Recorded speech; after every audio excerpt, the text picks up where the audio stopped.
नमस्ते बच्चों। आप सबने सर्कस तो ज़रूर देखा होगा। जब कभी भी आपके शहर में सर्कस लगता है तब आप सर्कस देखने ज़रूर जाते हैं। सर्कस का खेल देखकर हमें बड़ा मज़ा आता है। मौत का कुआं देखकर तो रोंगटे खड़े हो जाते हैं। सर्कस के कलाकार एक से बढ़कर एक कलाबाजियां दिखाते हैं जिन्हें देखकर हम दंग रह जाते हैं। सर्कस में एक कलाकार ऐसा भी होता है जो अपनी ऊट पटांग हरकतों से हम सबको ठहाके लगाने पर मजबूर कर देता है। कुछ याद आया बच्चों? हाँ, जोकर। जोकर को देखते ही हम सब अपनी सारी परेशानियां भूलकर हंसने पर मजबूर हो जाते हैं। जोकर भले ही कितनी परेशानियों से घिरा हो, लेकिन वो हमें हंसाकर हमारे मन को प्रसन्न कर देता है। जिस तरह अच्छी हवा, अच्छा खान पान सेहतमंद रहने के लिए ज़रूरी होता है, उसी प्रकार हमारी हंसी भी हमें स्वस्थ रहने के लिए ज़रूरी है। जीवन में स्वास्थ्य की दृष्टि से हास्य के बहुत फायदे हैं, जैसे शरीर में रक्तचाप यानी ब्लड सर्कुलेशन सही बना रहता है, रोग प्रतिरक्षा तंत्र यानी इम्यूनिटी सिस्टम बेहतर बनता है, हृदय से संबंधित बीमारियों से बचा जा सकता है, तनाव दूर होता है और हंसने से शरीर से थकावट और सुस्ती दूर होती है। इसलिए बच्चों, हमें हर हाल में हंसी खुशी से रहना चाहिए। इस प्रकार जोकर हमें हंसाकर सेहतमंद बनाता है। बच्चों, हमारी पाठ्य पुस्तक सुलभ भारती का चौथा पाठ भी जोकर है। तो चलिए हम जोकर पाठ पढ़ते हैं। बच्चों, जोकर पाठ की प्रस्तावना में लिखा है, प्रस्तुत पाठ में मुहावरों और कहावतों के द्वारा अपनी बात को कम से कम शब्दों में व्यक्त करने के लिए प्रेरित किया गया है।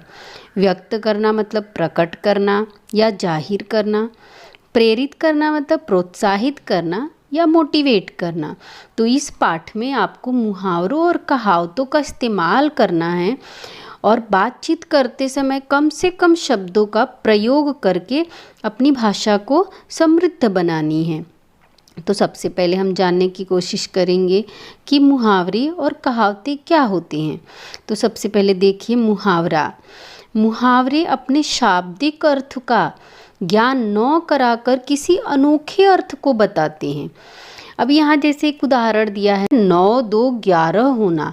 इसका शाब्दिक अर्थ ये होता है कि 9 को 2 से जोड़ दो, 11 हो गया। लेकिन मुहावरे का ये अर्थ नहीं होगा। इसका अनोखा अर्थ होगा भाग जाना। इसी प्रकार से कहावतें भी हैं। कहावत को लोकोक्ति भी कहते हैं, जिसको आप अंग्रेजी में प्रोवर्ब कहते हैं। कहावतें बातचीत में आने वाले चमत्कारपूर्ण शब्द के बंध होते हैं। इनमें अनुभव या तथ्य की बातें, उपदेश या नैतिक सीख छिपी होती है। अब ये जो कहावतें होती हैं ये बातचीत में इस्तेमाल करते हैं, लेकिन चमत्कारपूर्ण शब्द होते हैं। चमत्कार मतलब करिश्माई शब्द के जोड़ होते हैं, करिश्माई शब्द के बंध होते हैं, मतलब उसमें कई करिश्मा या चमत्कार पैदा करने वाले शब्द होते हैं। लेकिन ये अनुभव की बातें होती हैं, जो अपने से बड़े लोगों ने अनुभव किया जीवन में, तो वो बातें वो हमें बताते हैं, उपदेश देते हैं या हमें नैतिक सीख देते हैं। नैतिक मतलब मोरल वैल्यूज़ देते हैं। अभी जैसे एक उदाहरण देख लीजिए, काला अक्षर भैंस बराबर। अब इसका शाब्दिक अर्थ हम देखेंगे तो ऐसा लगेगा कि कोई अक्षर जो है वो हमने काले रंग से लिख दिया, वो भैंस के बराबर हो गई। अब काला अक्षर भैंस के बराबर कैसे हो सकता है? इसका अर्थ ये होगा कि बिल्कुल अनपढ़ होना या पढ़ा लिखा न होना। अभी देखिए दोनों में फ़र्क क्या होता है। कहावतें हैं वो पूरे वाक्य में होती हैं। कहावतों को बोलते समय हमें किसी और शब्द का इस्तेमाल नहीं करना पड़ता है।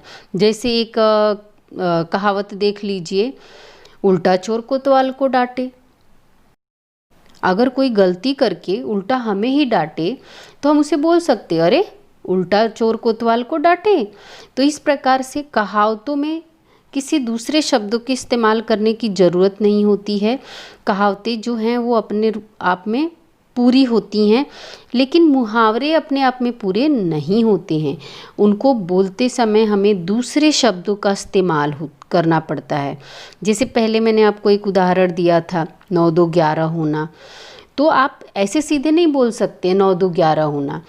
जैसे आपकी किसी से बातचीत बंद है और वो आपसे बात भी नहीं करना चाहता है, वो आपको देख रहा है कि आप उसके पास आ रहे हैं, आपको देखते ही वो भाग जा रहा है, तो आप यहाँ उसे ऐसे सीधे नहीं कह सकते हैं कि 9 2 11 होना। आप कह सकते हैं अरे रमेश तो मुझे देखकर ही 9 2 11 हो गया।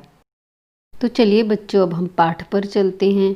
यहाँ पहला चित्र देखिए, लिखा है जोकर अपनी जान पर खेलकर कलाबाजियाँ दिखाता है। जान पर खेलना ये मुहावरा है। इसका अर्थ होता है प्राणों की परवाह न करना। प्राण मतलब जान, जान की परवाह न करना। और कलाबाजी मतलब होता है कलाकार का खेल। तो यहाँ चित्र में देखिए रस्सी पर जोकर चल रहा है। उसके एक हाथ में छतरी है, दूसरे हाथ से वो 2 गेंदों को एक एक करके फेंक रहा है और रस्सी पर भी वो एक पैर से चल रहा है। तो यहाँ उसकी जान को भी खतरा हो सकता है। जरा भी पैर डगमगाया कि वो नीचे गिरा। इसीलिए यहाँ कहा गया है जोकर अपनी जान पर खेलकर कलाबाजियाँ दिखाता है। अभी दूसरा चित्र है, जोकर झूठ मूठ का ठहाका लगाकर लोगों को हंसाता है। ठहाका लगाना मतलब जोर जोर से हंसना। अभी यहाँ जोकर झूठ मूठ का मतलब बिना किसी कारण के जोर जोर से हंस रहा है और उसको हंसता हुआ देखकर लोग हंस रहे हैं। तो इस प्रकार से जोकर झूठ मूठ का ठहाका लगाकर लोगों को हंसा रहा है। तीसरा चित्र है, उचित प्रतिसाद न मिलने पर जोकर मन मसोच कर रह गया। मन मसोच कर रह जाना ये मुहावरा है। इसका अर्थ होता है कुछ न कर पाना। उचित मतलब सही, प्रतिसाद मतलब प्रत्युत्तर या रिस्पॉन्स, कि जो जोकर ने लोगों को बड़ी हंसाने की कोशिश की, लेकिन लोगों की तरफ से प्रत्युत्तर या रिस्पॉन्स नहीं मिला, तो जोकर बेचारा मन मसोच कर रह गया, मतलब कुछ नहीं कर पाया, दुखी हो गया। चित्र में भी देखिए वो दुखी प्रतीत हो रहा है। अगला चित्र है, खेल समाप्त होने पर कुछ बच्चों द्वारा जोकर को धन्यवाद कहने पर वह फूला नहीं समाया। फूला नहीं समाना ये एक मुहावरा है। इसका अर्थ होता है अत्यधिक खुश होना या बहुत खुश होना।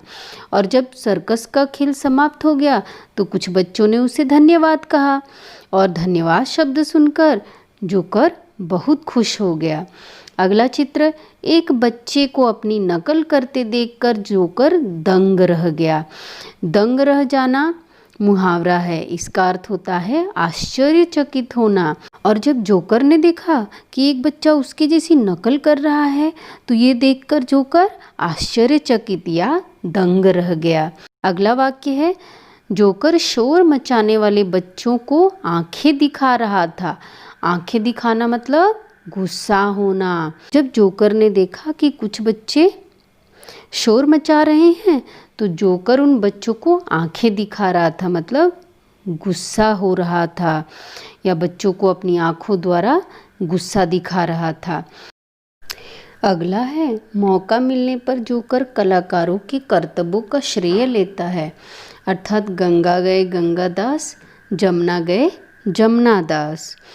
अब यहाँ गंगा गए गंगादास, जमुना गए जमुनादास ये कहावत है। इसका अर्थ होता है अवसरवादी या मौका परस्त, मतलब जो मौके का फ़ायदा उठा लेता है और दूसरे के कामों को खुद अपना बता देता है। तो यहाँ पर जोकर क्या करता है कि जो सर्कस के कलाकार हैं उन्होंने जो करतब दिखाए हैं तो उनका श्रेय मतलब क्रेडिट खुद ले लेता है।